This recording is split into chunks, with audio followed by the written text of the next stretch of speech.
What's your name? Bill Comerford. What kind of business do you have? I operate bars here in Honolulu, Irish pubs. I have O'Toole's, Irish Rose Saloon, Kelly O'Neill's, and Ann O'Brien's. All my bars feature live music, entertainment, and of course we are bars, not necessarily restaurants. So I may have to become some form of restaurant to open.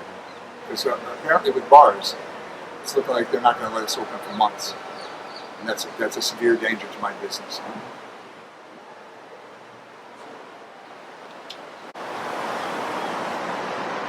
Are your bars independent businesses or are they part of the franchise system?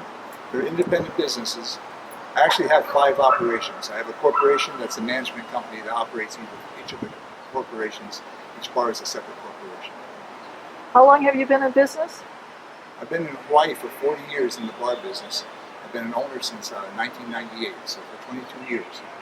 We've accumulated 4 bars, operated other bars in that time period. But currently I have 4 bars open until March 17th. I've had 4 bars that have been closed since March 18th with 0 income for 67 days now. It's just going on and on. I'm going into the PPP program. I have a loan for $580,000, which is not meant for our economy. Our economy is, we have a high rent district, and I would pay normally 63% towards my employee payroll, 37% towards my rents. With the PPP loan and the 75%, 25%, it does not cover it. So I can pay 1 month's rent, bring my employees back for 2, which will end on June 30th, and the governor has not announced when they'll open bars. Sometime in July, maybe August, maybe September, he's not saying. How do I go through this with 0 income? They're asking me to go into $600,000 in debt with 0 income and no promise that I'll ever open. And he's not answering the phone. Mayor's not answering the phone. Head of the House, Scott Psyche, he's not answering the phone. Department of DBET, which is always a tongue twister. Like that's the Business and Economic and Tourism Development. They're not open to talk. Nobody's talking. They're hiding. They're our government. I'm being taxed by these same people, and they're providing nothing for me. It's taxation without representation. It's a very severe thing. It's not fair. I have 80 employees I'm responsible for. I have approximately 100 musicians that get their income through my bars. They're all stuck. They can possibly go, most of them are on unemployment right now, and their unemployment is better than what I can pay them. So I can't even bring them back properly. So I might not get the forgiveness for that $600,000, which would be hard. I'd say $600,000, it's actually $580, but I'm just rounding off, okay? So just so you understand that. So it is a difficult situation. I'm polling my employees to see if they will come back, just to see if I can bring them back. Because quite honestly, if I bring them back, they will not be able to get unemployment again. And they're not saying that we can open in July. They're not saying we can open in August. They're not saying we can open in October. They're not saying we can open in December. If they're taking how would I say, the only model you have from this is the Spanish flu. And during that time period, they waited 9 months to bring the bars back. That's far too long for me. I had no debt on March 1st. I've had no income since March 18th. Normally $550,000 a month, where I paid all my employees, I paid their health care, I paid profit sharing plan, I paid all my bills, all my vendors, I paid all my taxes, paid my licenses, everything. It was all paid properly, on time, without any debt. Now, they want me to go into debt to the tune of close to $600,000, and the recommendation is if I don't open in 2 months, take some more money.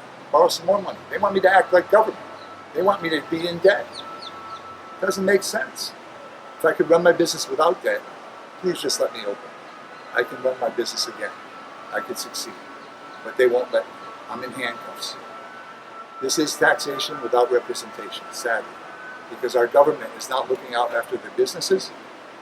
There's a Hawaii Small Business Bill of Rights, and the first part of that rights is that government has the responsibility to converse and to communicate with business and provide the answers so they can go forward, so they can get their licenses, so they can get their permits, so they can operate. They don't do it. Hawaii is the worst state to deal with business, and it's currently not even dealing with business. It's ignoring business, and that's seriously wrong. I don't know what to say, but I'm at the point where if I have to, and I have to follow my leases, I might lose my house, I might lose everything. My retirement income, everything I've strived for 22 years. My business I can't sell. It has no value. I've got a $6.5 million a year business that is worth nothing because of government. And what are they providing for answers? Nothing. So they are a nothing government, sadly. Tell us what PPP loans is.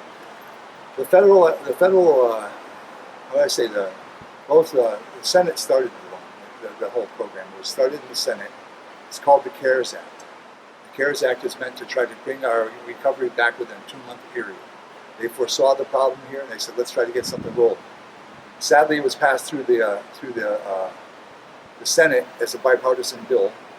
I think they might have provided that $600 income for the individuals on unemployment, which is a complication on that side.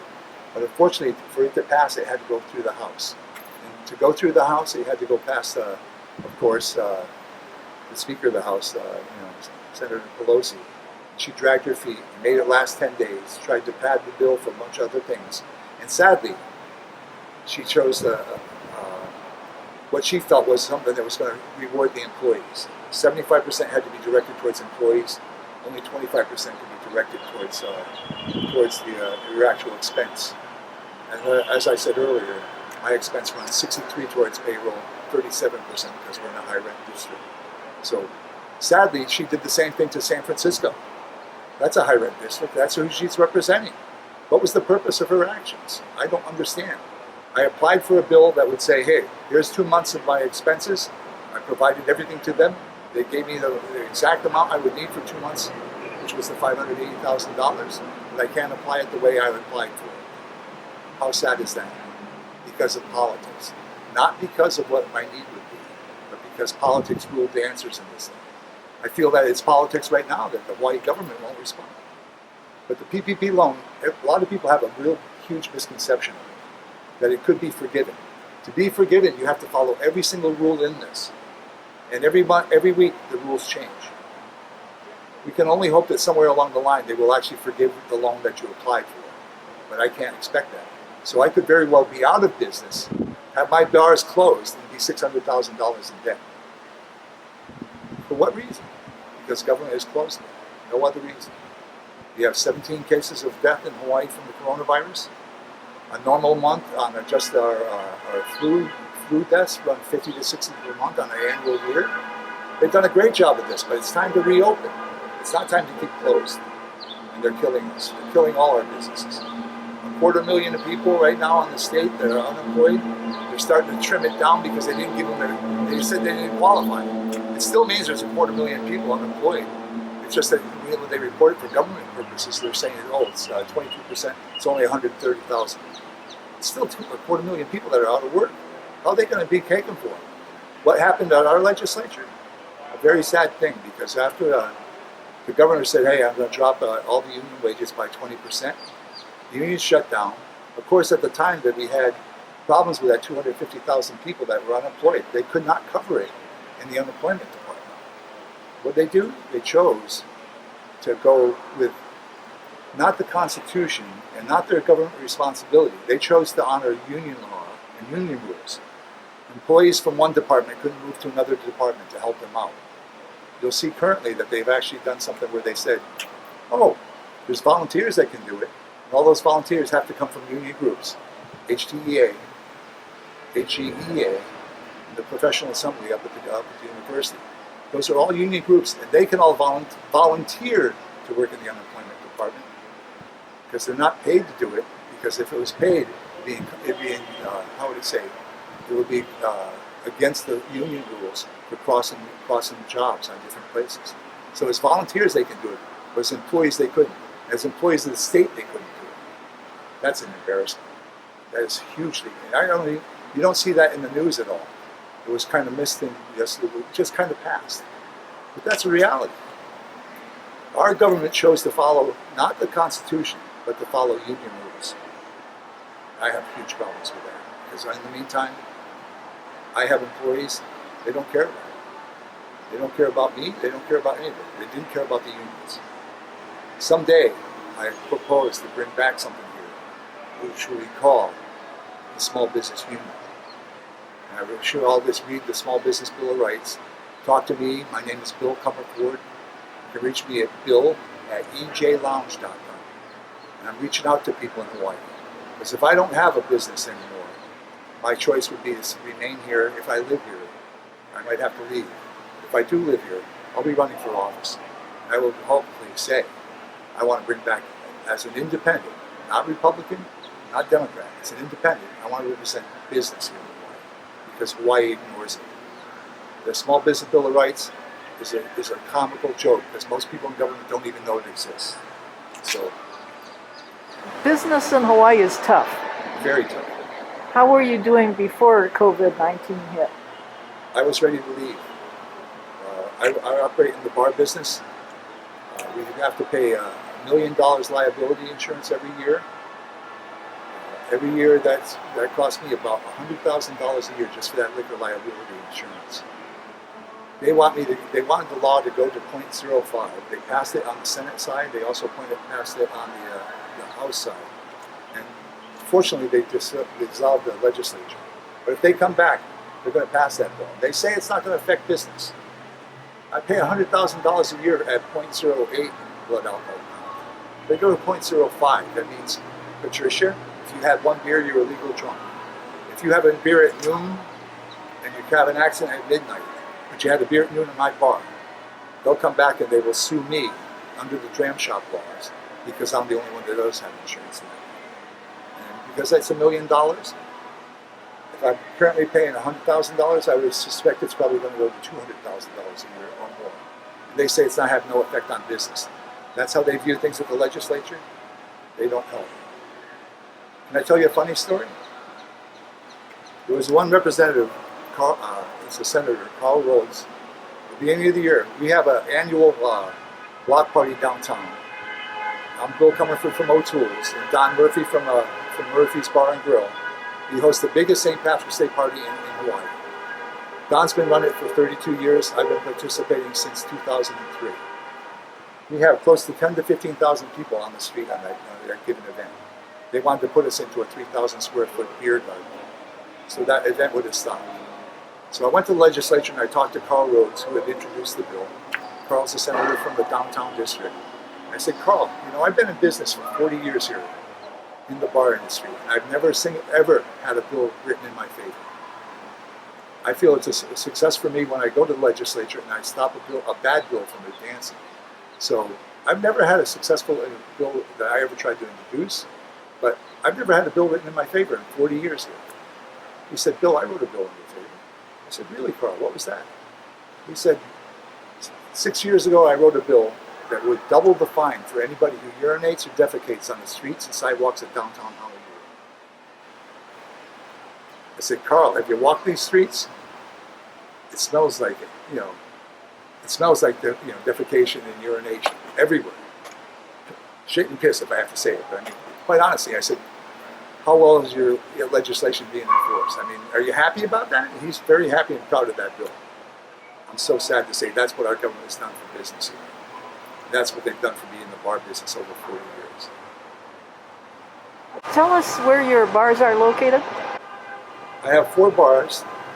Kelly O'Neill's and the Irish Rose Saloon are both located inside of Waikiki. I have Anna O'Brien's, which is the former Anna Bananas. It's been an institution here since the 1960s. It's a long-standing independent music bar. And I also have O'Toole's, which is downtown Honolulu on Nu'uanu Avenue. So those are my 4 operations. And kind of spread it around, but Honolulu's been good to me, and I've had some challenges, no doubt about it. Government is tough. I actually ended up suing I took the Liquor Commission all the way to the State Supreme Court here and won. And came out of that and they said, are you suing? I said, no, excuse me. You asked me to follow the rules. I'm asking you to follow the rules. And then what do I do in that? I just try to be a watchdog. I'm a watchman that looks after our whole industry for the for all folks of the bar industry, I have a small group called the Hawaii Bar Owners Association, which I go to all the conferences between all the state conferences of the liquor commissions to see what they're doing. And I advise them about what they should be doing. I help them in their rules, and I actually have a great working relationship with the Honolulu Liquor Commission. Sadly, I can't say every liquor commission is the same. I think the outer islands are actually well done. Always very difficult, very, very difficult.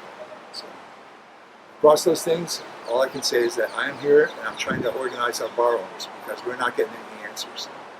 We have to have somebody answer our questions.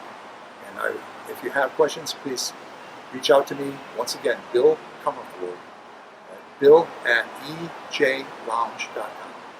E is in Edward, J is in James, lounge.com. Is there anything you'd like to add? I've been here for 40 years and I've built a life here. It hasn't always been the easiest. It's a great place to live, wonderful weather, nice people, great people. The government's been very harsh.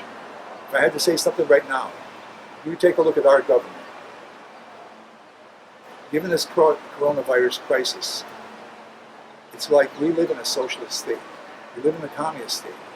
You could compare this to North Korea if you wish. Governor Reagan, I don't even know his name anymore. I can't, it's a very difficult thing, but quite honestly, they're taking care of government. They're taking care of the union people that are attached to government, which would essentially be, if you wanted to say, the Communist Party. Those that are in the Communist Party and those that are out. The rest of the people, go eat dirt. They don't care. And this is really sad, because this is a part of the United States, but they're not following the U.S. law. They're not honoring the U.S. Constitution.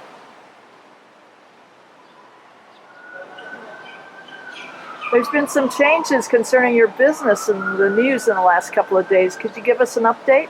Well, it's been a challenge for us. We've been closed for 79 days now. And today, my bars are actually opening as restaurants, not as bars. We're working 10 to 10 hours, 10 to 10 basically, serving one item. It's a hot dog. So we're serving food, and just for the idea that we have the chance to open. Now, is it going to open to the point that we could actually be successful? No, but any money in the door is helpful right now. People are wondering why I was going to close, and I was going to close because of the fact that they were not saying when the bars could open or when the businesses could open. And in that factor, I had a limit of my use of the PPP loan. I had to use it by June 30th. June 30th is also the last day of our liquor licenses for this year. Every liquor license on this island expires on June 30th. They all renew. You have to pay for it. You have to pay for your application. And a new license would be issued for 2021, which would be January 1st of 2020 to June 30th of 2021. So my goal in all this was to try to get them moving forward. Unfortunately, I've had the good luck to get them moving forward. Does that mean that we're successful? We're successful in the fact that we can open, but we're at the point of a very severe point where, yes, we can open, but we can only operate at 25% of what our volume is. Can we respectfully pay all of our rents, our taxes, our utilities, our employees' wages, corporate wages, how would I say beyond that, all our taxes, all our licensing, all our fees, have to pay employees' medical cares? All those things are going to come back into the factor, and you're going to see that over the coming year. And you're going to see that next year with the legislature, they'll most likely have a family leave bill. They'll probably raise the minimum wage again because everybody's unemployed. They need more money. Do you think that employers who have been reduced to nothing can stomach a minimum wage going up? No. But they will never let loose of their agenda. They don't understand that here we are in a situation where this is our rainy day. This is the biggest rainy day storm you've ever seen. And our state has chosen to take federal money and put it aside for another rainy day instead of taking care of the problem now. Where is their focus? Where is their thought of where you're going to go? They don't operate. They operate to preserve government, not to preserve the people. That is a very sad fact. So, as much as good things are starting to happen, that's a positive, but it doesn't solve any of the issues. The issues still remain. Our legislature is a democratic, monolith, and because it's a one-party system, they get everything they want. without any discussion, without any input from anybody. Through this whole matter, we're almost not, like I said, 78 days or 79 days into this. I've never had a communication with the mayor, never had a communication with the governor, with me respectfully asking for it. I've respected properly, went through their channels. They don't respond to their emails, they don't respond to phone calls. Governor's phone's been off the hook through this whole matter.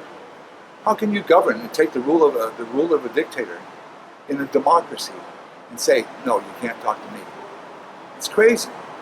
You have your economic recovery committee is headed by a former lawyer who's the chief executive for HECO, Hawaiian Electric Company. Who are they? They're a monopoly.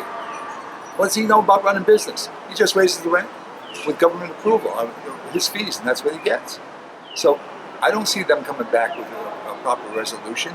They're saying, well, we'll restore tourism somewhere down the line, we'll come up with another business. Who's coming up with the business? One suggestion was breadfruit. Excuse me, we had the best pineapples in the world, we had the best sugar cane in the world, but you're raising on the most expensive property in the world. You can't raise that property, something that's going to be done on expensive land, and market on the world market. You can't do it. They don't understand anything about business and economics, but that's how they're going to go forward to save our state. It's not going to work. I see a lot of people are exiting right now. People who have bars and restaurants are saying, I cannot operate in a profitable position under these conditions. They're closing. Will they stay open? Don't know. But let's just say that maybe a third of them or maybe half of them close. What will the government's response be? Next year they'll say, you know what? Our coffers are shut down. We don't have any money. Why? They turned off the faucets. They closed the business. The business is the faucet that they receive all their tax dollars from. And what they do, they turned it off. Well, surprise, surprise, guess what? You have no money. So when next year when you come back and you have 1/3 less businesses or 1/2 less businesses, they're going to raise the excise tax on them. They're going to raise all the taxes on them. They're going to raise the property tax. Why? Because that's how they survive. But they don't get it. If they work with business and you have a balance, you can actually make something that can last. If you just go on a one-party system and you follow that agenda to the left, there's no surviving. It's going to ultimate denial. We will be just like Korea, just like any other socialist or communist country. And the more socialist it gets, the more communist it gets. In Korea, you have your leaders, Kim Jong-un. We have David Ige. We have one party. We have the communists. Over here we have the Democrats. Who's employment in the government? Democrats, union members, communists in North Korea. Same pattern. 250,000 people out of work here. North Korea, they starve. People, if they're not in the party, they starve. And over here, we say, oh, you have 250,000 people unemployed. Well, let's do this.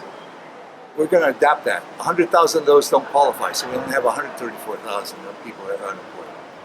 They're working with numbers, just so they don't look like the most unemployed state in the nation, which they truly are. But they're willing to make that statement to curtail the numbers.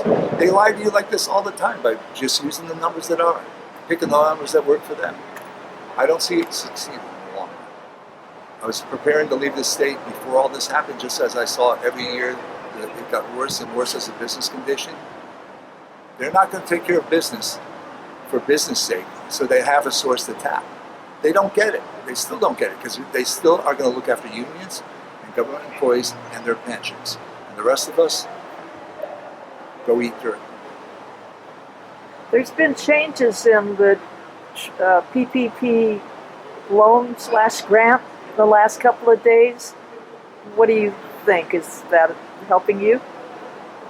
No. I'm sure it's a great idea, but it came too late. This whole program was issued with the idea to be issued and used between 8 and 10 weeks from when it was initiated. We're past that time period. As I said, I've been closed for 79 days. That's more than the 10 weeks. So the whole recovery period under that for the sake of forgiveness, because if you followed the forgiveness rules, it would have been a grant. It's a loan. I still have to pay it because they're not going to forgive it. I haven't had the chance to see what the forgiveness will be, but it's already past the time frame. Everything, government has to act in the time of business. Business acts on a day-to-day right now. Government moves along at the speed they wish. one party says this, one party says that. Guess what? In the meantime, all the business is closed. Are they going to come back? Most likely not. Why? Because they put so many political restrictions on that program. It wasn't usable as a sustainable grant. That's sad because it was meant to be so business would survive. Now they've extended it way too long here, and hopefully some people have some benefit from it. But if they want to have something out of that, guess what? It means they have to give us more money because they're not letting us go back to work at the level that we can work at to be sustainable. I don't understand their thoughts. I don't think they understand their thoughts. But they get in unison and they're all together. Because we all say it, it means something. It doesn't. It's not rational. It doesn't make sense. It's not common sense. Common sense generally wins, but not in this state. Sad to say. Was the PPP as originally promulgated more difficult for businesses here in Hawaii compared to the mainland? Or was there much of a difference at all? Yes, let me put it this way. As the PPP loan was designed, coming out of the Senate, it was a bipartisan action. Both people were in favor of it. And it was meant to go out as a how we say, a 2-month or a 10-week program that you could pause everything and then bring everything back. To pass it, it had to go from the Senate to the House. Nancy Pelosi delayed it by 10 days and came back and demanded that rather than you take your expenses for what they were, she said, you might have, let's say you have my loan was for close to $600,000. My expenses were exactly what I quoted for 2 months. Payroll, utilities, rents, insurance costs, all those things I had to have. What did it say? $580,000. So I asked for $580,000, I come back and I can't use it as I was pay 2 months expenses. No, you have to pay it for the employees. Well, that only gets me 1 month of expenses. I'm sure it happened to other places, but this is a high rent district. Places like San Francisco, where she's from, that's a high rent district. I'm sure she did the people in that city no favor either. But the reality is, there's a political bias in that. Why? It was meant to be something that would save the whole country. Instead, it became a political issue again. And as a result of that, you had to use it within a certain time frame. That's why I had a deadline by June 30th, because it had to be used by then. If they extend it now when it's already June, the money's already gone. How do I extend it from this point? Next question, they'll say, well, take another loan. Only in government do you have no income, and they tell you to take another loan. Government does it all the time. We have no income, let's take another loan. Who do we get our loans from? China. They're buying us. They'll own us all without just on the interest, where they come and say, hey, I own the deed to this. You signed it over. But you kept borrowing money. Even though it's a low interest and all that stuff, you say, yeah, it's great, very good. How are you going to pay it off? Every child in this state right now, and this is before the PPP, before the coronavirus issue, every child in this state, or at the day they were born, $25,000 to the city and county, $35,000 to the state, probably $65,000 to the feds. The day they're born, they owe over $100,000. Who's going to pay it for them? We are borrowing against our children's futures.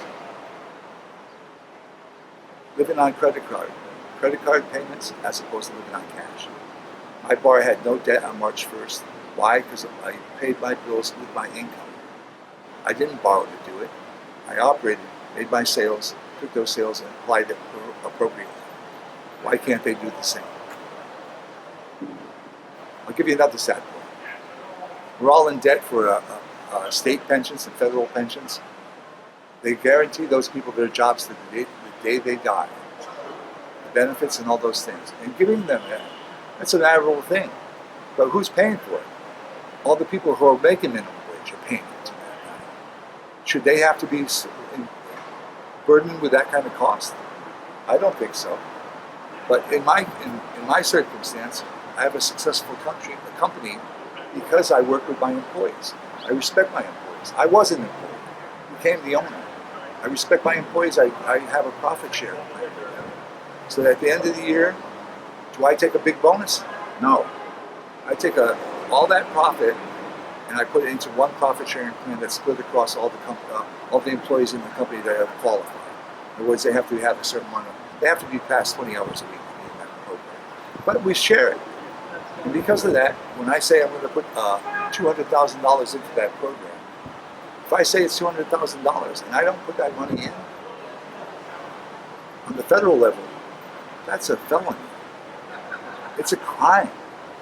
It's a felony. If I don't I take the tax deduction and I don't write it off and don't actually put the money in, they come away, put me in handcuffs and walk me away, put me in jail.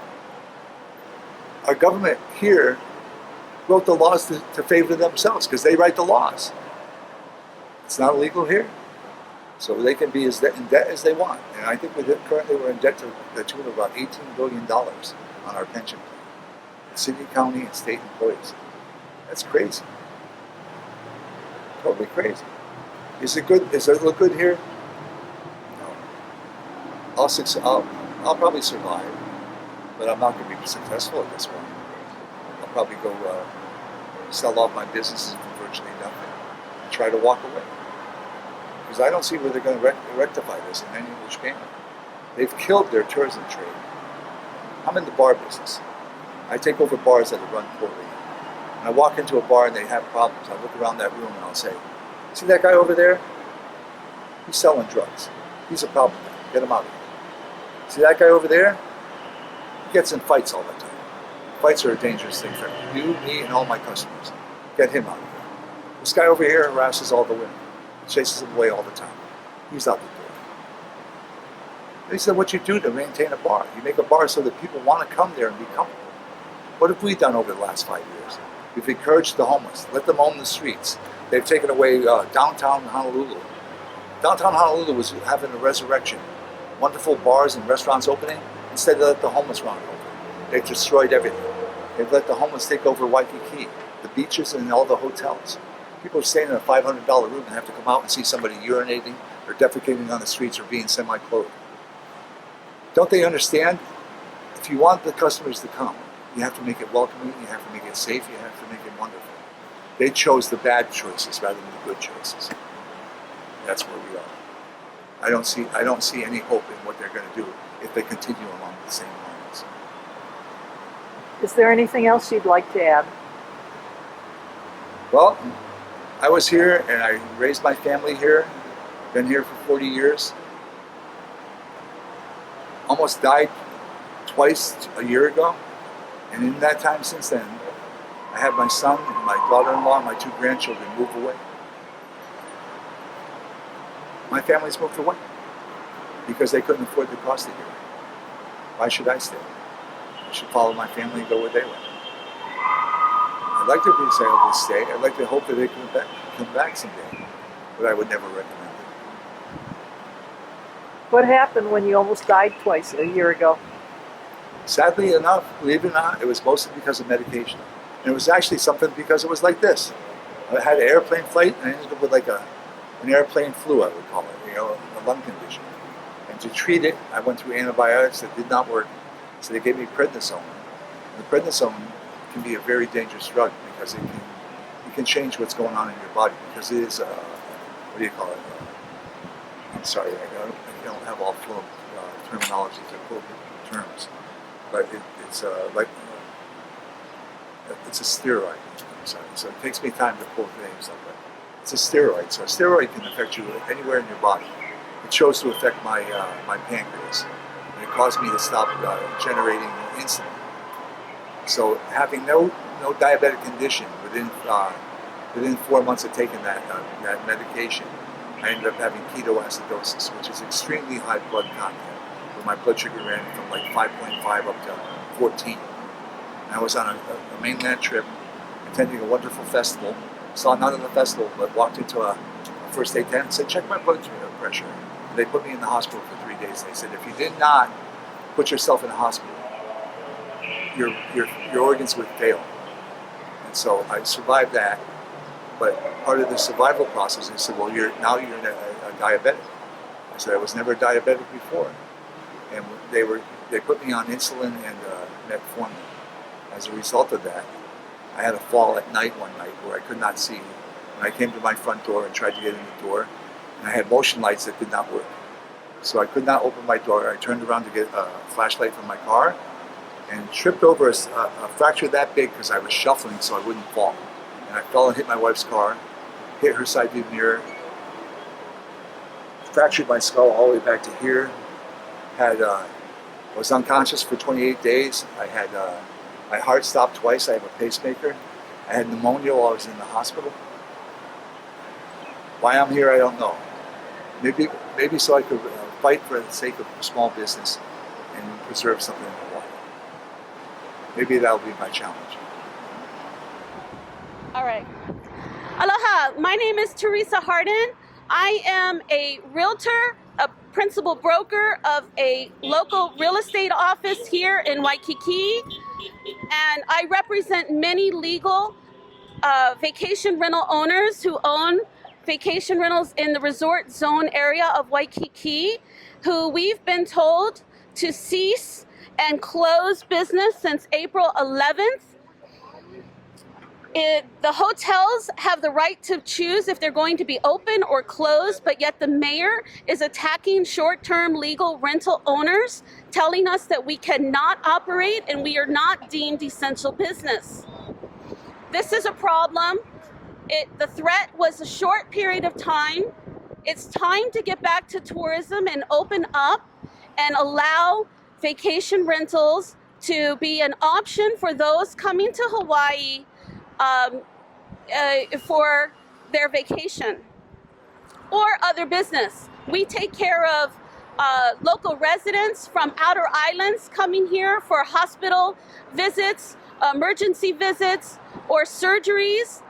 Many times we take care of them. They like to stay in our vacation rentals where they can cook and have a place, a home away from home while they're off their home island.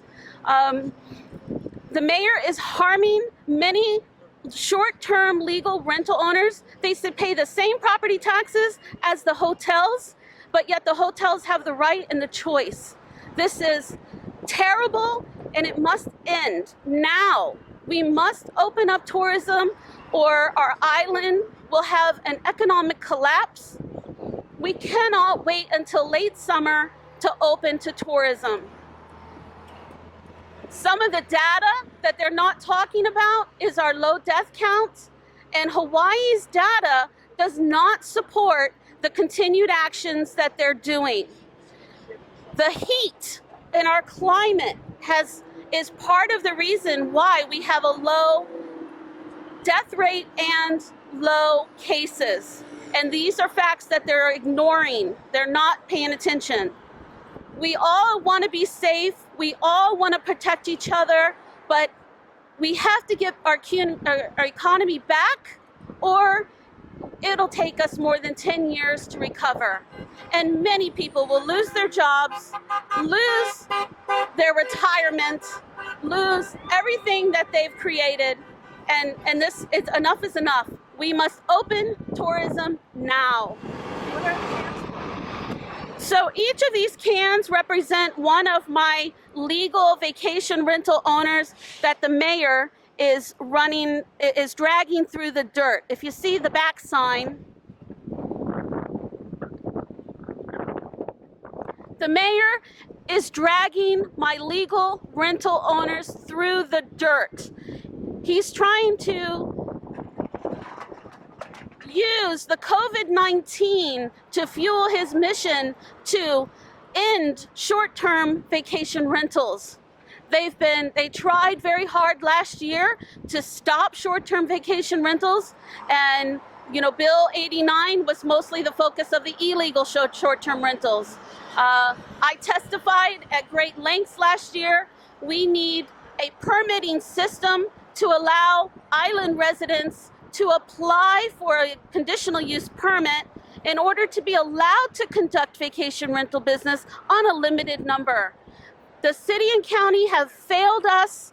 They have failed to put regulation in place, and now they're using the COVID-19 to try to hurt these owners so bad that they're forced into bankruptcy or forced to sell. And enough is enough. This cannot go on any longer. Have you heard when they're they're anticipating ending the shutdown? Thank you.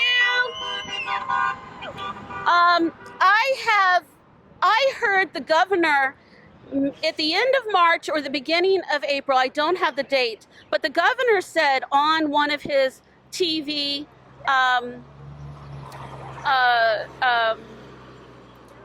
presentations, he said September. And at that time, I was in disbelief and I thought for sure this won't go on till September. But I do believe, based on what the governor has rolled out, the failure to mention tourism, their failure, he and the mayor's failure to actually make a plan to open up tourism, all of these things, they're dragging us along for 6 weeks at a time so that they're not being truthful to tell us their original plan is to delay tourism until October.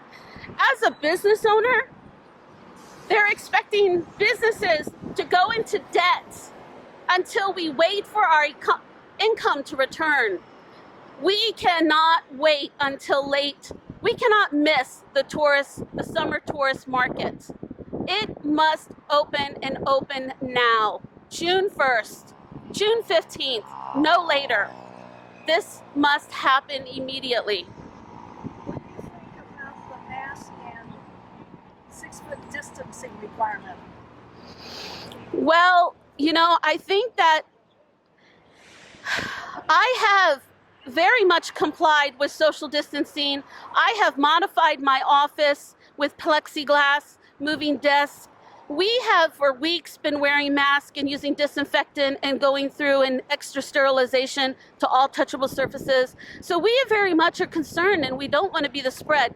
Being that we were in the middle of Waikiki, I actually closed my office March 16th, before the governor and the mayor acted, because they were a week late acting to President Trump's orders that they were initiating.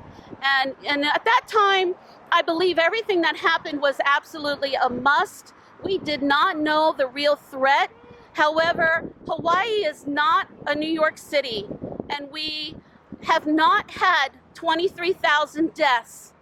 And so because we now have results and we can measure ourselves against other states, it is important now for us to be aggressive and be comfortable and confident and not afraid. Most people, over 90%, recover from this virus. The only way we're going to develop herd immunity is by enough people having gotten and recovered, and that is going to develop our community immunity. And so I question, with the heat that we have in Hawaii, really, and they're coming out saying now in the news that touchable surfaces really aren't the contaminating source. It's really coughing or fluids exchanging from one to another. So with all of that said, our risk and our threat is zero, I believe, and we have a bigger risk of a total economic collapse than we do of catching COVID-19 or, God help, dying from it. Is this your first rally? This is my first time protesting. I'm a realtor. I don't normally go this far, but my owners have had no income since mid-March, and I will not stand by and do nothing while they bleed out my owners. I will not.